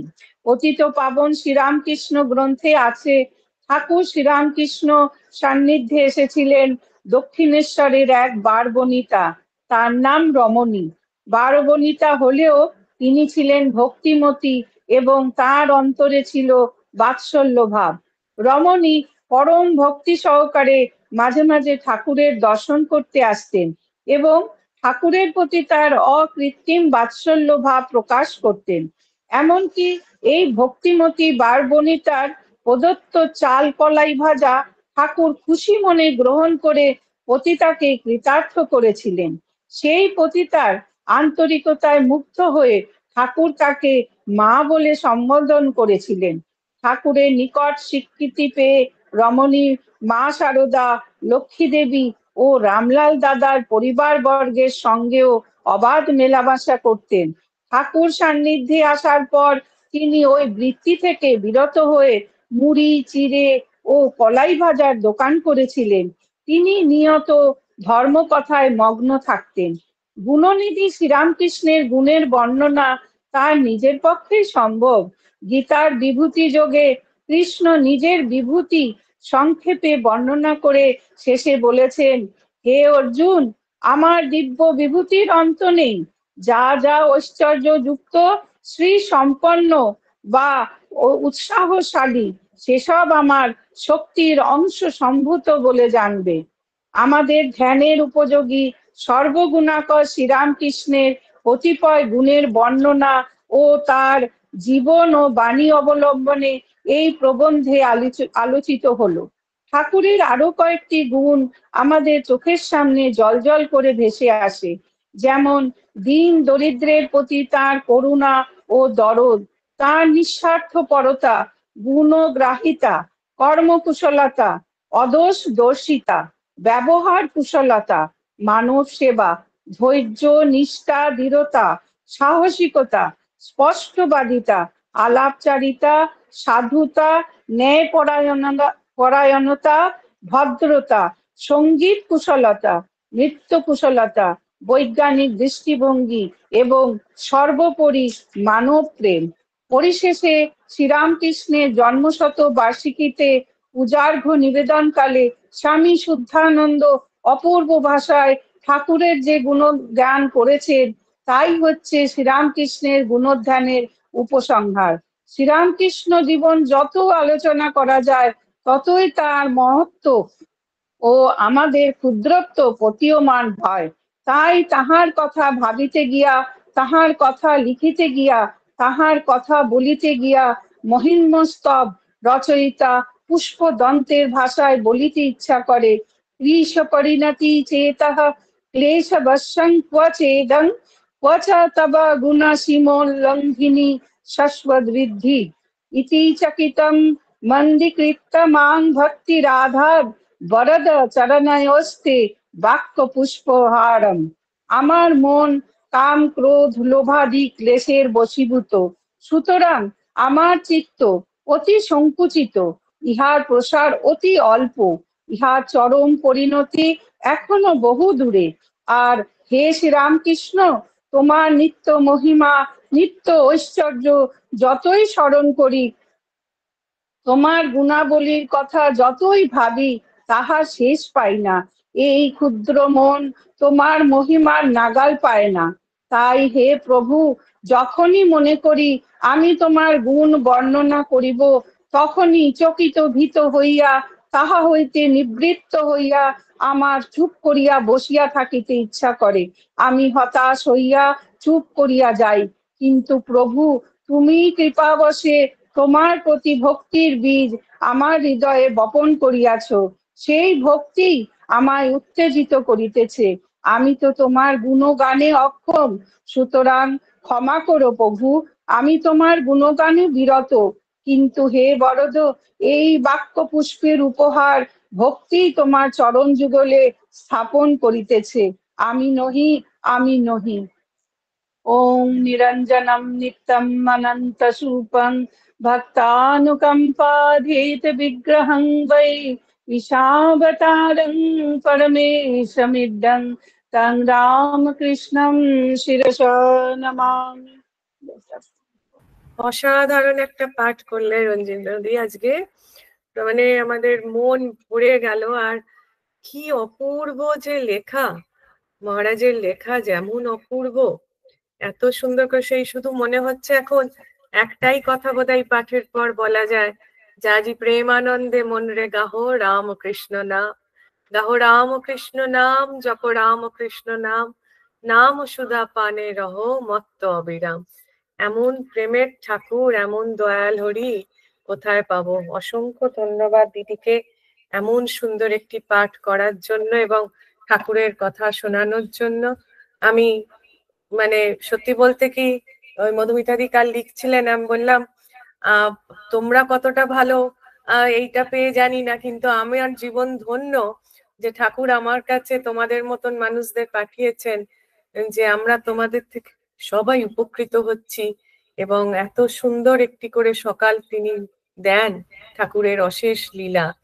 আমি প্রতাপকে অনুরোধ করব স্বামীজির কথা পাঠ করতে। আজ অনেকদিন বাদে আবার আমরা স্বামীজির কথা শুনবো। স্বামীজি আমাদেরকে কৃপা করুন, এটি প্রার্থনা। স্বামীজি আমাকে কৃপা করুন যেন আমি প্রতিদিন পড়তে পারি। ঠাকুর মা স্বামীজির চরণে প্রণাম জানিয়ে শুরু করছি স্বামীজির কথা। শোনা যাচ্ছে আমার কথা? হ্যাঁ হ্যাঁ, সুন্দর শোনা যাচ্ছে। হ্যাঁ, আমি পাঠ করব হচ্ছে স্বামী গম্ভীরানন্দ মহারাজের লেখা যুগনায়ক বিবেকানন্দ বই থেকে। এটার দ্বিতীয় খণ্ড থেকে আমি পাঠ করছি। প্রথম চ্যাপ্টার হচ্ছে আমেরিকার প্রথম দিনগুলি, মানে স্বামীজি আমেরিকায় পৌঁছে গেছেন প্রথম শিকাগোতে, তারপর থেকে আমি শুরু করছি। মহারাজ লিখছেন যে সুবিস্তৃত মহানগর শিকাগো বিশাল সাগরতুল্য মিশিগান হ্রদের তীরে অবস্থিত। বিশ্ব মেলা উপলক্ষে তথায় বিরাট লোক সমাগম হইয়াছে। স্বামীজি যখন সেখানে পৌঁছলেন, তখন নানা দেশ থেকে নরনারী রাস্তায় ভিড় করিয়া চলিতেছে, কিন্তু তাদের মধ্যে একটি মুখও স্বামীজির পরিচিত নয়। অচেনা শহরে নিজের জিনিসপত্র লইয়া তিনি বিব্রত। কোথায় যাইবেন, কি করিবেন, কিছুই ঠিক নাই। এদিকে সুযোগ বুঝিয়া সকলে তাহাকে ঠকাইতেছে। কুলিরা পর্যন্ত ন্যায্য পাওনার 4 গুণ আদায় করিতেছেন। আর এই কিম্ভূত কিমাকার পোশাক পরিহিত অদ্ভুত দর্শন লোকটিকে দেখিয়া কেহ বিদ্রুপ করে, কেউ হাততালি দেয়, আর দুষ্টু ছেলের দল পিছু লইয়া নানা প্রকারে বিরক্ত করে। একে অনাহার ও শীতে তিনি জর্জরিত, তাহার উপরে এই অত্যাচার। অবশেষে তিনি বুঝলেন যে হোটেলে আশ্রয় নেয়াই উচিত হইবে। আর হোটেলওয়ালাও বুঝিয়ে দিল ইহা ভিন্ন গতান্তর নাহি। তিনি বুঝলেন কথাটা ঠিক, যদিও হোটেলের খরচ অনেক। শিকাগোতে তিনি প্রথমে প্রায় 12 দিন ছিলেন। নগরে পৌঁছবার দ্বিতীয় দিন থেকেই তিনি বিশ্বমেলা ঘুরিয়া ঘুরিয়া দেখিতে লাগিলেন। ওনাকে যেটা সব থেকে বেশি মোহিত করেছিল, যে এই যে বিভিন্ন মানবতার যে অসীম উদ্যম ও উদ্ভাবনী শক্তি আত্মপ্রকাশ করিয়েছিল, তাহাই তাহাকে অধিকতর মুগ্ধ করিল। তথাপি এমন পরিবেশের মধ্যে তিনি ছিলেন বন্ধুহীন। একা সারাদিন আপন মনে ঘুরিয়া ঘুরিয়া প্রতিদিন সন্ধ্যায় একাকী ক্লান্ত দেহে হোটেলে ফিরিতেন। পরদিন আবার দেখা শুরু হইত। কিন্তু স্বামীজির ব্যক্তিত্বের মধ্যে এমন এক আকর্ষণীয় বস্তু ছিল যে তিনি কোথাও দীর্ঘদিন অজানা থাকিতে পারিতেন না। বিশ্বমেলাতেও ক্রমে তাহার প্রতি লোক আকৃষ্ট হইতে লাগিল। এই কদিনে যাহাদের সহিত স্বামীজির আলাপ হইয়াছিল, তাহাদের মধ্যে দুজনের কথা স্বামীজি 20 আগস্ট তারিখের পত্রে আমরা পাই। ওই পত্রে তিনি শিকাগো সম্বন্ধে লিখিয়াছেন যে এখানে প্রায় প্রতিদিনই মেলা দেখিতে যাইতাম। সে এক বিরাট ব্যাপার, অন্তত 10 দিন না ঘুরিলে সমুদয় দেখা অসম্ভব। বড়োদরাও যে মহিলাটার সঙ্গে আমার আলাপ করিয়া দিয়েছিলেন, তিনিও তাহার স্বামী শিকাগো সমাজের মহাগণ্যমান্য ব্যক্তি। তাহারা আমার প্রতি খুব সদ্ব্যবহার করিয়াছিলেন। কিন্তু এখানকার লোকে বিদেশিকে যত্ন করিয়া থাকে কেবল অপরকে তামাশা দেখাইবার জন্য। অর্থ সাহায্য করিবার সময় প্রায় সকলেই হাত গুটাইয়া লয়। আর লাস্ট 2 বছর ধরে এখানে ব্যবসায় সকলের খুব ক্ষতি হইতেছে। আর একজনের সঙ্গে আলাপ হয়েছিল, তার নাম লালু ভাই। তার কথা আমরা পরে পড়ব। এইবারে উনি বলছেন যে সাংবাদিকরা সত্যি স্বামীজির প্রতি আকৃষ্ট হইয়াছিলেন ও তাহার বিষয়ে সবিশেষ জানিবার আগ্রহে মেলাভূমিতে এবং সুযোগ অনুযায়ী অন্যত্র তাহার সহিত আলাপ করিয়াছিলেন। তিনি যে হোটেলে ছিলেন, সেখানকার মালিকের নিকট হইতেও ইহারা তাহার সম্বন্ধে বিভিন্ন তথ্য পার করিয়াছিলেন। চরম সাফল্যের বিষয় নিঃসন্দিগ্ধ মানুষকেও সাময়িক বিপত্তির শিকার করিতে হয়। স্বামীজিও ঠিক এমনই সময় একটা বড় বিপত্তির সম্মুখীন হইলেন। শিকাগোয় দিন কয়েক কাটিয়ে গেল।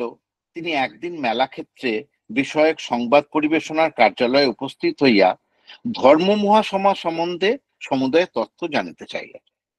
তিনি যখন জিজ্ঞেস করিলেন মহাসভার অধিবেশন কবে হইবে, তখন শুনিয়া হতভম্ব হইয়া পড়িলেন যে উহা সেপ্টেম্বরের দ্বিতীয় সপ্তাহ, মানে এখনো 1 মাসের ওপর বাকি। ইহাতে স্বামীজির মন প্রায় ভাঙিয়া পড়িল। তিনি আরো দুঃসংবাদ পাইলেন যে উপযুক্ত পরিচয়পত্রাদি না থাকিলে কাহাকেও ওই মহাসভায় প্রতিনিধি রূপে গ্রহণ করা যাইবে না। ওদি কিন্তু তখন আর এই প্রতিনিধি গ্রহণের প্রশ্নই ওঠে না, কারণ তাহার সময় উত্তীর্ণ হয়ে গেছে। তার মানে চিন্তা করুন, আমার কাছে পারমিশন নেই, সময়ও চলে গেছে, আমি সেই মহাসভায় যোগদানের জন্য এসেছি। তিনি প্রচন্ডভাবে ভাঙিয়া পড়িলেন। তিনি অনেক আগেই চলিয়া আসিয়াছেন, আবার সে আশাও বৃথা হইল, কেননা মহাসভার মঞ্চে তিনি প্রবেশাধিকার পাবেন না। সবই নিষ্ফল। এতটা বিফলতা সহ্য করা সত্যিই কঠিন। আর এই সহজ কথাটাও তো তিনি ভাবিয়া দেখেন নাই যে প্রতিনিধি হইতে গেলে কোনো প্রতিষ্ঠানের ছাপ লইয়া আসিতে হয়। নিজের দায়িত্বে কেউ কখনো কাহারও প্রতিনিধি হয় না।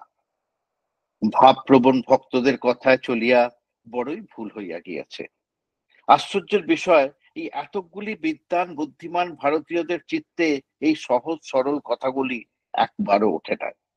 তাই ভগিনী নিবেদিতা লিখিয়াছেন যে তাহাদের মানে ভক্তদের অসীম শ্রদ্ধাপূর্ণ মনোমধ্যে এ কথা কখনো উদিত হয় নাই যে মানব জগতে যাহা অসম্ভব তাহারা এমনই একটা কিছুর দাবি করিতেছিলেন। তারা মনে করিতেছিলেন বিবেকানন্দের শুধু উপস্থিত হওয়া আবশ্যক, এবং উপস্থিত হইলেই তিনি সমস্ত সুযোগ অবশ্যই পাইবেন। জাগতিক রীতিনীতি সম্বন্ধে শিষ্যরা যেমন, স্বামীজিও তেমনি অতি সরল বিশ্বাসী পোষণ করিতেন। তিনি যখন একবার বুঝিতে পারিলেন যে তিনি এই প্রচেষ্টার জন্য ভগবানের আদেশ পাইয়াছেন, তখন আর পথের বিঘ্নের কথা ভাবিতে পারিলেন না। হিন্দু সমাজে প্রতিনিধিত্ব করিতে যিনি আগত, তিনি যখন বিশ্বের ঐশ্বর্য ও শক্তি ভাণ্ডারের দৃঢ় সুরক্ষিত দ্বার পথে প্রবেশের জন্য পা বাড়াইলেন, তখন কেহই যে তাহার কথা ঘোষণা করিল না, কিংবা তিনি যে সঙ্গে করিয়া যথানীতি কোনো পরিচয়পত্র আনিলেন না, ইহাই কি এই বিষয় অনন্য নিরপেক্ষ প্রমাণ নহে যে হিন্দু সমাজ তখনও সম্পূর্ণ সঙ্গতিবিহীন ছিল? আজকে এই পর্যন্ত পড়ি। খুব ভালো, খুবই সুন্দর। এবং আমরা তুমি এমন জায়গায় শেষ করলে যে যেখানটা থেকে আরো শোনার জন্য আমরা সবাই অধীর আগ্রহে অপেক্ষা করব। অনেকদিন বাদে শুনলাম।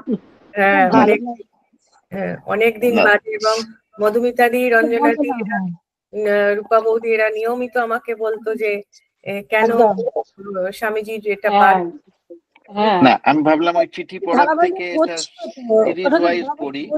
হঠাৎ বন্ধ হলো। আমেরিকায় কি স্ট্রাগল করেছিলেন স্বামীজি, কেমন ভাবে হয়েছিল, পরপর গোবিন্দানন্দজি মহারাজের, এটা আমরা পড়তে পারি। এক একটা গ্রন্থ ধরে পড়া বা এক একটা চ্যাপ্টার ধরে পড়লে খুবই ভালো হয়, খুব ভালো হয়। মানে আন্তরিক ভাবে ঠাকুরের কাছে প্রার্থনা করি ঠাকুর যেন আমাদের মধ্যে দিয়ে এই পাঠগুলো করিয়ে নেন। এটাই পুজো আমার কাছে, এটাই পুজো, এবং এটাই বাক্যের দ্বারা পুজো, মননের দ্বারা পুজো, এটাই আমাদের পুজো। আমি আজকে শেষ পাঠটি করব। অনেক অনেক শ্রদ্ধা এবং আমার শুভেচ্ছা জানাই যেন আমরা আবার স্বামীজির কথা শুনতে পারি। আর শেষের পাঠটির জন্য আমরা শিকাগো চলে গেছিলাম মনে মনে, স্বামীজির পিছন পিছন যাচ্ছিলাম। এবং যে কথাটা সিস্টার নিবেদিতা বললেন সেটা কিন্তু খুব গুরুত্বপূর্ণ কথা, যে আমরা আবেগের বশে যখন করি আমরা কিন্তু ভাবিই না যে সেই মানুষটাকে কি পরিস্থিতিতে পড়তে হবে, কত কিছু প্রয়োজন। কিন্তু আবার সেটাই দৈবলীলা। হয়তো বেশি সমস্ত কিছু করে পাঠালে আজকে কিন্তু আমরা এটা পড়তাম না, যে এই স্বামীজির এই স্ট্রাগল আমাদের কিন্তু এই জোর দিত না। হ্যাঁ, সবকিছু তাই নয়, ঠাকুরের উনি পেয়েছেন, বলেছেন চলে যাও, ব্যাস লাভ দিয়েছে। একদম সেই হনুমানের মতন, মানে বজরংজির মতন, জাস্ট লাভ দিয়ে চলে যাওয়া। এবং এখনই বলতে যাচ্ছিলাম, স্বামীজি বলেও ছিলেন তো এই কথা মাকে, যে মা হুপ করে পার দিয়ে করলাম। তো সেটা তো স্বামীজি মাকে বলেও ছিলেন। যাই হোক, মানে এই জন্যই স্বামীজির কথা পড়াটা খুব খুব দরকার, খুব দরকার। হ্যাঁ, আজকে আমি শেষের পাঠটা পড়ব। ঠাকুরের কথা হলো, জগন্নাথ দেবের কথা হলো যখন, সেখানে একটি শ্রী শ্রী রামকৃষ্ণের কথামৃতর উপরে একটি বিশেষ সংখ্যা প্রকাশ হয়েছিল। সেই সংখ্যাটি আমি সেখান থেকে আশাপূর্ণা দেবীর একটি লেখা আমি পড়ব। যে আশাপূর্ণা দেবী আমাদের বাংলা সাহিত্য চর্চার এমন একজন নাম, সেই নামটির সাথে আমাদের অনেক ভালোবাসা, অনেক স্মৃতি জড়িয়ে আছে। বাংলা সাহিত্যের জগতে আশাপূর্ণা দেবীকে ছাড়া ভাবাই যায় না। সেই আশাপূর্ণা দেবী ঠাকুর সম্বন্ধে কি বলেছেন, কথামৃত সম্বন্ধে কি বলেছেন, সেইটির থেকে আমি একটুখানি পাঠ করছি। কথামৃতের কথায় আশাপূর্ণা দেবী: মনে হয়েছিল এ আর এমন কি, এতবার পড়া এমন আকর্ষণীয় প্রিয় গ্রন্থ কথামৃত, তার সম্পর্কে কিছু লিখতে বলেছে, এ তো খুবই সহজ, দুদিনেই হয়ে যাবে। কিন্তু দিনের পর দিন চলে যাচ্ছে, হচ্ছে আর না। লিখতে গিয়ে দেখছি যা নেহাত সহজ ভেবেছিলাম তা মোটেই সহজ নয়। শক্ত করে তুলেছে নিজের মধ্যেই হঠাৎ জেগে ওঠা কতগুলি প্রশ্নের কাঁটা। তিনি বলছেন, কথামৃত আমার কাছে আকর্ষণীয় গ্রন্থ, একথা বলা কি আমার পক্ষে ধৃষ্টতা নয়? আমি কি একথা বলার অধিকারী? আমি কি কখনো ঈশ্বর চিন্তায় ব্যাকুলতা অনুভব করেছি? জিজ্ঞাসু হৃদয় নিয়ে ঈশ্বরের স্বরূপ জানার চেষ্টা করেছি, আর কথামৃতের অমৃত ধারার মধ্যে তার সমাধান খুঁজে পেয়ে কি সত্যিই কৃতার্থ বোধ করেছি? নিজেকেই নিজে প্রশ্ন করছি, কাকে বলে নিশ্চলা ভক্তি, কাকে বলে শুদ্ধা ভক্তি, কেমন করে তা আসে, তা বোঝার জন্য অন্তরের মধ্যে কি প্রেরণা পেয়েছি? নাকি ওই অমৃতবাণী সাগরের মধ্যে আমাদের এই অতি সাধারণ গৃহী জীবনের জন্য সহজ সরল ভাষায় সর্বশাস্ত্র মন্থন করে যে উপদেশ দেয়া হয়েছে সেই উপদেশগুলো একটাও অনুসরণ করেছি? কোনো প্রশ্নেরই তো অনুকূল উত্তর খুঁজে পাচ্ছি না। কথামৃতে বহমান যে রসধারা, তাই দীর্ঘ জীবনের শুকনো মাঠে মাঠেই মারা গেছে, কিছুই তো গ্রহণ করতে পারিনি। তবে তবে কেন প্রিয়, কেন ভালো লাগে? তবে কি কথামৃতের মধ্যে যে পরম সাহিত্য মূল্য রয়েছে সেই বস্তুটি আমাকে আকৃষ্ট করেছে? তিনি নিজেকে এইভাবে বিশ্লেষণ করছেন যে আমি সাহিত্যগতভাবেই কি দেখলাম তাহলে? কিন্তু তারপর তিনি লিখছেন খুব সুন্দর কথাগুলি, আপনারা শুনুন। বলছেন, মনে হয় আজ ঘরে ঘরে গীতার মতো নিত্য পাঠ্য এই অমূল্য গ্রন্থখানি ভবিষ্যৎকালের কষ্টি পাথরের মূল্যায়নে কেবলমাত্র পরমার্থ নির্দেশক গ্রন্থ হিসাবে নয়, চিরায়ত গ্রন্থ হিসাবে মূল্যায়িত হবে। তবু বলবো কথামৃত এই সাহিত্য গুণ বা সবকিছু গুণের ওপরেও আমার কাছে আরো কিছু, অধিক কিছু। কথামৃত দুঃখের দিনে, বেদনার দিনে, অস্থিরতার ক্ষণে যেন একটি শান্ত সান্ত্বনা এনে দেয়, যেন মনের জন্য মানসিক একটি আশ্রয় মজুত করে প্রয়োজনের সময়, যেখানে গিয়ে শুধু দাঁড়ালেই হলো। অথবা শুধু কথামৃত নয়, শ্রী শ্রী সারদামণি আর শ্রী শ্রী ঠাকুর রামকৃষ্ণের পুণ্য জীবনী এই গ্রন্থের সঙ্গে যুক্ত হয়ে এটি যেন আমাদের এক অখণ্ড আশ্রয়। কি চমৎকার কথাটা বলুন। এবং দেখুন আমাদের বহু মানুষের জীবনে কথামৃত সত্যিই তো একটা আশ্রয়। কি সুন্দর লিখেছেন, যেদিন মনে দুঃখ পাবে, যেদিন বেদনা হবে, অস্থিরতার দিনে এবং শান্ত সান্ত্বনাও যদি চাও, কথামৃতর কাছে গিয়ে দাঁড়ালে মনে হবে একটি অখণ্ড আশ্রয়। কথামৃতর সঙ্গে স্মৃতি হাতড়ালে আমার পরিচয় অতি বাড়লে। কিরম ভাবে না, আশাপূর্ণা দেবীর বই পাগল মায়ের সংগ্রহভারে ছিল তৎকালীন বসুমতী পত্রিকা এবং বসুমতী সাহিত্য মন্দিরের গ্রন্থগুলি। তার মধ্যে অনেক পত্রপত্রিকা থাকতো, চালু অচালু বিভিন্ন রকমের।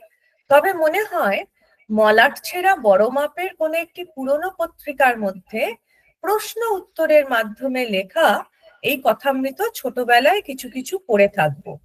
কারণ আমারও তো পড়ার শখ খুব। এ কথা বলবো না যে সেই পত্রিকার পৃষ্ঠার পড়ার সময়ই আমি খুব আকৃষ্ট হয়েছিলাম। পড়েছি, এটুকু মনে আছে, যা পাই তাই তো পড়ি। অতঃপর একটা সময় এলো কথামৃত একটা আস্ত গ্রন্থ পড়ার সুযোগ হলো শ্বশুর বাড়িতে এসে এক প্রতিবেশিনী মহিলার মাধ্যমে। তখন তো ভাগ্যে সেই মোবাইল ছিল না, যে যার মতো এক ঘরে আমরা থাকি অথচ আলাদা আলাদা মোবাইলে ডুবে যাই। ভাগ্যে সেগুলি ছিল না। কি সুন্দর স্মৃতি দেখুন। বলছেন সেকালের নিয়মে নতুন বৌমাকে তো গুরুজন স্থানীয় মহিলাদের সামনেও ঘোমটা দিতে হতো আর গলার স্বর নামিয়ে কথা বলতে হতো। কিন্তু তারই মধ্যে একদিন দুপুরবেলা একজন প্রতিবেশিনী মহিলা 3খানা বই হাতে নিয়ে হানা দিলেন। বললেন, বৌমা গো, চোখ থাকতেও অন্ধ, একটু পড়াও, জোরে জোরে পড়ো তো শুনি। এইভাবে ওই প্রতি দুপুরবেলা ওনাদের একটি ছোট্ট আসর তৈরি হলো। সেখানে পাড়ার মেয়ে বউরা সারাদিন কাজ শেষ করে বাড়ির পুরুষেরা এবং বাচ্চারা যখন বাইরে রয়েছে, সেই সময় এই নতুন বৌমাটি নিজের, যেহেতু লেখা ছাপা হয় সেই জন্য ওই গোষ্ঠীতে সব থেকে বেশি বিদ্যমান, চক্ষুষ্মান, সেই জন্য সবাই এসে তাকে বলতো যে বৌমা তুমি পড়ো, এবার একটু জোরে জোরে পড়ো বৌমা, কানে কম শুনছে, বয়স হচ্ছে। তো আমিও সেখানে ওই 3টে বই পড়তাম। তো তার মধ্যে কি কি ছিল? ছিল অমিয় নিমাই চরিত, কুলদানন্দ ব্রহ্মচারীর জীবনী এবং একখানি কথামৃত। কিন্তু তখনও কথামৃতের মধ্যে আমরা সেই ততটা পড়িনি যতটা অমিয় নিমাই চরিত পড়তাম। এবং অমিয় নিমাই চরিত পড়ার ফলে তখন যদি সমাজ ব্যবস্থাটা ভাবেন, বাংলার ঘরে ঘরে কিন্তু বৈষ্ণব সাধনা তখনও রয়েছে, সে কারণে অমিয় নিমাই চরিত অনেক বেশি প্রিয় এবং সেখানে নিপুণ বর্ণনা হচ্ছে। কিন্তু অমিয় নিমাই চরিত শেষ হবার পর যখন কথামৃত ধরা হলো, শুরু হতেই আকর্ষণ। কেন আকর্ষণ? না শ্রীরামকৃষ্ণের সংক্ষিপ্ত জীবন চরিত, আর বিশেষ করে মা ভবতারিণীর মন্দির, আর এই মন্দির সংলগ্ন যে পারিপার্শ্বিক বর্ণনা শ্রীম দিয়েছেন সেটি যেন ছবির মতো লাগে। দক্ষিণেশ্বরের মন্দিরের একটি বিশেষ অবস্থান আমাদের বাঙালি হৃদয়ে বরাবরই রয়েছে এবং সেই জন্য পাঠের আসরটি বেশ জমজমাট হয়ে উঠল। এই সেই জমজমাটি আসরে এবাড়ি ওবাড়ি থেকে দুপুরের খেলার আড্ডা ভেঙে 2-4 জন মহিলারও তখন আরো আবির্ভাব ঘটছে। তারাও আকর্ষিত হচ্ছে যে সেই আগেকার দিনে দেখবেন একটা অ্যারিস্টোক্রেসি ব্যাপারটা তো খুব বেশি মান্যতা দেওয়া হতো, যে সেই সব মহিলারা আবার সাধারণ মহিলাদের সাথে কথা বলতেন না। তো সেই ধরনের কিছু মহিলাও এই দুপুরের যে জমজমাটি পাঠের আসর সেখানে আসছেন এবং সহসা একদিন সেই পাঠের আসরটি ভেঙে গেল। কারণ না, যে গ্রন্থগুলি যার কাছে ছিল, তখনও ভেবে দেখুন সব বাড়িতে বই থাকতো না, এবং সেই গ্রন্থের মালিকানা যে ভদ্রমহিলা, তিনি ভাড়াটে মহিলা ছিলেন, সেই পাড়া ছেড়ে তিনি চলে গেলেন। তিনিও গেলেন, আশাপূর্ণা দেবী লিখছেন, বইগুলোও তার সাথে সাথে চলে গেল। কথামৃত তখনও শেষ হলো না। শ্রোতাদের মধ্যে একটা হায় হায় রব উঠলো, আহা দুপুরটা কি ভালো যাচ্ছিল। কিন্তু দেখলাম ওইটুকুই, সেই পাঠের আসরটি যাতে চালু রাখা যায় সেই প্রেরণা কিন্তু কেউ বিশেষভাবে গ্রহণ করলো না। সে যাক, সে তো আমার সাথে কথামৃতের প্রথম পরিচয়। তারপর জীবনের অনেকখানি পর্ব পার হয়ে গেল, দ্বিতীয় খণ্ডটিও হাতে এলো। বিশেষ একটা বিষণ্ণতার দিনে একজন উপহার দিয়ে গেল, পরম আগ্রহে পড়লাম। জ্ঞান অবধি রবীন্দ্রনাথকেই জীবনের আশ্রয় ভেবেছিলাম, কিন্তু দেখলাম তেমন আশ্রয় এখানেও বিদ্যমান। পড়তে দারুণ ভালোবাসি, তবু বিধিবদ্ধভাবে কখনো কখনো এমনও হয় যে দেখবেন অনেক বই মনে হয় আজকেই পড়ে ফেলবো, কিন্তু এমন কাজের নানা রকম বাধা আসে সে বইটি পড়া হয় না। পড়ে তিনি লিখছেন, বইটা পড়বো বলে সরিয়ে সরিয়ে রাখি, কিন্তু সময় আর বার হচ্ছে না। শেষ প্রান্তে এসে পৌঁছেছি, নিত্য পাঠের অভ্যেস তো করলাম না, একেবারে পড়া শেষ করে ফেলার বস্তু তো এগুলো নয়, এগুলো নিত্য পাঠ করতে হয়। সেই জন্য বললেন, শেষ নাহি যার, শেষ তারে কে করবে। পড়তে পড়তে কল্পনার চোখে ভেসে ওঠে সেকালের পরিপ্রেক্ষিত, গঙ্গার ধারের সেই বারান্দার ঘরখানি, জীবন্ত বিগ্রহ যেখানে শ্রোতাদের সামনে অনর্গল বর্ষণ করে চলেছেন এমন একটি অমৃত কথার ধারা, যা এই জীবনের শুধু নয় অনন্তকালের পৃথিবীর জন্য। তারপর তিনি লিখছেন শ্রী শ্রী ঠাকুরের কথা, বলছেন, শ্রী শ্রী ঠাকুরের তো অনন্ত ভাব, অনন্ত বৈচিত্র্য, তবু কেন জানি না মনে হয় সেই কথামৃত বর্ষী মুখটি যেন সবসময় একটি সূক্ষ্ম হাসিতে উদ্ভাসিত। লোক না পোক, এই মন্তব্যের মধ্যে মজার ভঙ্গিটি যেমন রয়েছে, তেমনি যেন বেদনাও রয়েছে। মানুষ শব্দের প্রকৃত অর্থ যে মান এবং হুঁশ, এমন সহজ সরল ব্যাখ্যা কে কবে শুনেছে আগে? সকলের জন্য, সর্বসাধারণের জন্য ঠাকুর আশ্চর্য একটি ভাষা দিয়ে গেলেন। সর্ববিধ শিক্ষা, সর্বোত্তম শিক্ষা।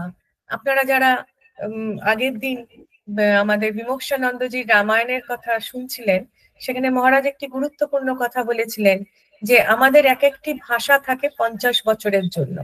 প্রতি 50 বছরে ভাষার পরিবর্তন হয়ে যায়, যে কারণে আমরা আর বঙ্কিমের ভাষা এখন পড়তে পারি না, খুব কম লোক আছে পড়তে পারি। কিন্তু এই যে সর্বসাধারণের জন্য যে কথা লেখা, দেখুন পুরাণের গল্পগুলি রয়ে গেছে, পুরাণের কথা কিন্তু আমরা আজও পড়ছি। যে কথা তুমি সর্বসাধারণের জন্য সহজভাবে বলে যাচ্ছ, সে কথা সনাতনই রয়ে যাচ্ছে, ইটারনাল হয়ে যাচ্ছে। সেই জন্য আশাপূর্ণা দেবী লিখছেন, ঠাকুর আশ্চর্য সহজ ভাষায় বলে দিয়ে গেছেন সর্ববিধ শিক্ষা, সর্বোত্তম শিক্ষা, কিন্তু কথাগুলো সহজভাবে কিন্তু সত্যিই কি সহজ? এই মানব জীবনের দিন দিন উন্মোচিত হচ্ছে সহজের মোড়কে আবৃত গভীর চিন্তা, গভীর অর্থ উদ্ঘাটন হচ্ছে। যুগে যুগে আরো ব্যাখ্যাকার আসবেন, তারা ব্যাখ্যা করবে। কোনো ব্যবসায়ীর ব্যবসায়িক প্রয়োজনে নয়, আগ্রহী মানুষের নিজস্ব প্রয়োজনে এ যুগ হয়তো তখনও সমুদ্রের তীরে বাস করার ঝিনুক কুড়োচ্ছে মারত। শ্রীরামকৃষ্ণ আমার কাছে একটি বিশাল জিজ্ঞাসার চিহ্ন। কে ইনি? ছদ্মবেশী স্বয়ং তিনি? সম্ভাবামি যুগে যুগে অঙ্গীকার পালন করার জন্য এ যুগে তার এই রূপ। তবে এই রূপটি বড় করুণা ঘন, বিনাশের ব্যবস্থা নেই, শুধুই পরিত্রাণ। দারুণ কথাটা। শ্রীরাম রূপে তাকে যুদ্ধ করতে হয়েছে, শ্রীকৃষ্ণ রূপে তাকে যুদ্ধ করতে হয়েছে, কিন্তু এ যুগটি যেন ঠাকুর শুধু পরিত্রাণ করার জন্য এসেছেন। যিনি, ওই যে মহারাজ বারবার বলছিলেন, যিনি রাম, যিনি কৃষ্ণ, সেই করুণা ঘন তিনি। তাই তিনি লিখছেন যে ও ইনি তাহলে ছদ্মবেশী স্বয়ং তিনি, যিনি যুগে সম্ভব আমি যুগে যুগে বলে অঙ্গীকার করেছেন বলে আবার এসেছেন। এই পরিত্রাণের মন্ত্র ভবিষ্যৎ পৃথিবীর জন্য সঞ্চিত থাকবে কাল থেকে কালান্তরে। সমকাল কখনোই মূল্যায়ন করতে পারে না কোনো সঠিক জিনিসের, কারণ বিশ্বাস এবং অবিশ্বাসের দোলায় বিভ্রান্ত হয় তারা। শুধু শুধু বিতর্কের ঝড় ওঠে অথবা ঔদাসীন্যের নিথরতা দেখা যায়। কত ভালো ভালো কথা আমরা উদাসীনতা দিয়ে, না আমি শুনবো না, আমার ওটা জানার দরকার নেই, এই উদাসীনতা দিয়ে হারিয়ে ফেলেছি। আবার বিতর্ক করে আসল এসেন্সটাই তার হারিয়ে ফেলেছি, নির্যাসটাই চলে গেছে। কিন্তু কালের মূল্যায়নে হয় না। বিজ্ঞানের আশ্চর্য আবিষ্কারগুলো, জ্ঞানের পরম আশ্চর্য আবিষ্কারগুলো তেমন গ্রহণ করতে সময় লাগে, বুঝতে সময় লাগে। সেই জন্যই বলা হয় যে কেন ঈশাত্মানন্দজি এখন বারবার বলছেন যে দক্ষিণেশ্বরের ওই ঘরটি সারা পৃথিবীর আধ্যাত্মিক জীবনের ইতিহাসে জ্ঞানের একটি বিজ্ঞানাগার। ওই ঘরকে মর্যাদা সম্পন্ন রাখতে হবে, ওই ঘরকে রক্ষা করতে হবে, কারণ এমন ভাবে আধ্যাত্মিক জীবনে বিজ্ঞানের মধ্যে দিয়ে এত নিরীক্ষা পরীক্ষা কেউ করে যাননি। তাই বলছেন, তাই শ্রীরামকৃষ্ণের সময় সীমার মধ্যে প্রবাহিত অসীম অপার এই কথামৃত সাগরের এখনো অনেকটাই অসঞ্চিত, হারিয়ে গেছে অনেক অমূল্য বাণী। পরম শ্রদ্ধেয় পরম ভক্ত শ্রীম নামটুকু পর্যন্ত আড়াল রেখে ঠাকুরের লীলার মাত্রই শেষের কয়েকটি বছরের অমূল্য কথাগুলো লিখে গেছেন। সেই জন্য তিনি চিরকালের নমস্য হয়ে থাকবেন। আক্ষেপ হয়, আহা শ্রীমা যদি আরো একটু আগে আসতো ঠাকুরের সান্নিধ্যে, তবে আবার ঠাকুরের কথার মধ্যে দিয়েই সব আক্ষেপের সমাধানও হয়ে যায়। অমৃত কলসের কলসি খেলেও যা, এক কলসি খেলেও তা, এক ফোঁটা খেলেও তা। অর্থাৎ এই এক ফোঁটার মধ্যে আছে অমরত্ব দানের শক্তি, কিন্তু সেটি করতে গেলে অবশ্যই খেতে হবে। এই এক ফোঁটাটুকু সত্যিকার নিষ্ঠার সাথে গ্রহণ করতে হবে। কিন্তু আমরা তো সবাই জ্ঞান পাপী, জানি বুঝি, ইচ্ছেও আছে, কিন্তু আমরা বলি অত সময় নেই, হয়ে ওঠে না। আমার জীবনে কথামৃত এই প্রশ্নটি চিন্তা করতে গিয়ে নতুন করে আমি আবার এই সত্যের মুখোমুখি হলাম। কথামৃত তাই আবারও বলি আমার প্রিয় গ্রন্থ। জয়তু শ্রীরামকৃষ্ণ। অসাধারণ, সাধারণ, সম্পূর্ণ এক নতুন কথা শুনলাম, একদম অন্যভাবে একদম পরিবেশিত নতুন হলো জিনিস। কথামৃতর কথা। মানে আশাপূর্ণা অপূর্ব। দেবীর মতন একজন মানুষ আমরা সব সময় ভক্তের দিক থেকে দেখেছি তো, যে ভক্তের ভাবে, কিন্তু এত বড় একজন সাহিত্যিক, এত তার পাণ্ডিত্য, তিনি কিভাবে ভাবছেন দেখুন, যে কথামৃত থেকে আমি কি পেলাম, কথামৃত কি সুন্দর করে বললেন। এবং সত্যিই তো এখনো অনেক কিছু বাকি আছে, কিন্তু এই কলসির যেটুকুনি খাওয়া অমৃত আমাদের কাছে সেটুকুই করতে হবে। সেই জন্য আপনাদের সবাইকে আবার অনেক অসাধারণভাবে আমার শ্রদ্ধা সম্মান জানিয়ে আজকের অনুষ্ঠান আমরা এখানেই শেষ করব। জয় ভগবান শ্রী রাম কৃষ্ণ দেব কি জয়, জয় মহামাই কি জয়, জয় স্বামীজি মহারাজ জি কি জয়। কালকে আপনারা ভুলবেন না, কালকে কথামৃত পাঠ হবে। স্বামী বিবেকানন্দজি সন্ধ্যে 7:30 বোধহয়, টাইমটা একবার আপনারা দেখে নেবেন ভারতীয় সময়। মহারাজের কাছ থেকে আমরা সাধুদের কাছ থেকে কথামৃত শুনবো।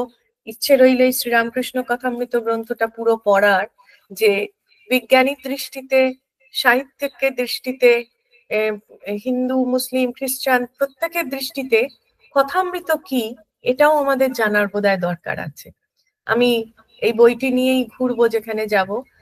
যখন যদি কোনো কারণে সকালের টাইম একটু গন্ডগোল হয়, যেহেতু বাইরে থাকবো, আপনারা যদি অনুগ্রহ করেন আমি সময়টা অন্য করে নিয়েও চেষ্টা করব ক্লাসটা করার চেষ্টা করব। অবশ্যই অবশ্যই অবশ্যই করবে। হ্যাঁ, আজ এখানেই রাখি। আপনারা সবাই ভালো থাকবেন। কালকে আপনাদের সাথে সন্ধ্যেবেলা দেখা হবে। আমরা স্বামী বিবেকানন্দজি মহারাজের কাছে কথামৃত শুনবো এবং আরো নিজেদেরকে সমৃদ্ধ করব। শুধু নয়, সমৃদ্ধ করাটা তো একটা কেজো কথার মধ্যে পড়ে, মানে খুব একাডেমিক কথার মধ্যে পড়ে। নিজেকে নিজে প্রশ্ন করব যে এই কথামৃত আমার কাছে কি আশ্রয় আমরা পাচ্ছি এর মধ্যে দিয়ে। আজ এখানেই শেষ করি। ভালো থাকবেন। এবং দিদি পরের দিন যেন দাদা ওই জীবনের বিবেকানন্দ পরের অংশটা পরে, ওটা কিন্তু দারুণ, পরের অংশ দারুণ শেখানো। পরের শনিবার অ্যাকচুয়ালি আমরা বাইরে থাকবো। আমি দেখছি কিভাবে কোন টাইমটা আমরা ম্যানেজ করতে পারি। ঠিক আছে, হ্যাঁ সেই টাইম। জীবনের বিবেকানন্দের যে অংশটা পড়লেন দাদা, তার পরের অংশটা আরো মানে সুন্দর আর কি, খুব ভালো লাগলো ওই জন্য। না না, পড়বো তো, দাদা পড়বেন তো বটেই, কিন্তু আমি এবং দাদা দুজনেই একটু দেশের বাইরে থাকবো, যেখানের সাথে টাইমটা অনেকটা ডিফারেন্স থাকবে। তো আমাকে সেটা দেখে নিতে হবে যে টাইমটাকে কিভাবে আমরা ম্যানেজ করতে পারি। তাতে হয়তো আপনাদেরও সাহায্য লাগবে, যে কোনো কারণে সকালে না করে যদি দুপুর বা সন্ধে হলো, সেটা একটুখানি আমি বলে নেবো আপনাদের। দিদি দুপুরে করবেন না, আমি স্কুল থেকে ফিরতে পারবো না, আপনি রাত্রের দিকে সন্ধ্যে থেকে করবেন। আচ্ছা, মানে অনেকেই হয়তো দুপুরে অফিসে থাকবেন, তখনই ক্লাস জয়েন করবেন। ঠিক আছে ঠিক আছে ঠিক আছে, আমি দেখছি। হ্যাঁ ঠিক আছে, হ্যাঁ ভালো থাকবেন। আপনি ভালো, অনিতা দি আপনি ভালো থাকবেন। আর যে টাইম আপনি দেবেন আমরা অবশ্যই জয়েন করার চেষ্টা করব। জয় রামকৃষ্ণ, জয় রামকৃষ্ণ। আপনাদের এই সবসময় সহযোগিতা আমাদের কাছে বিরাট প্রাপ্য। কালকে ভুলবেন না মহারাজের ক্লাসটি করবেন এবং আরো অন্যান্যদের কাছেও পাঠিয়ে দিন যাতে মহারাজের ক্লাসটি যোগদান করে। ভালো থাকবেন সবাই। হ্যাঁ, রামায়ণের ওটা ইউটিউবে আছে তো না? হ্যাঁ হ্যাঁ আছে, আমি আবার শেয়ার করে দিচ্ছি। আমি ওটা মানে শুনতে পারিনি, মিস করে গেছি। খুবই অসাধারণ, অসাধারণ একটা রামায়ণ ক্লাস। আমি অবশ্যই শুনতে আগ্রহী। হ্যাঁ শুনবেন, শুনবেন দাদা, শুনবেন নিশ্চয়ই। ভালো থাকবেন সবাই।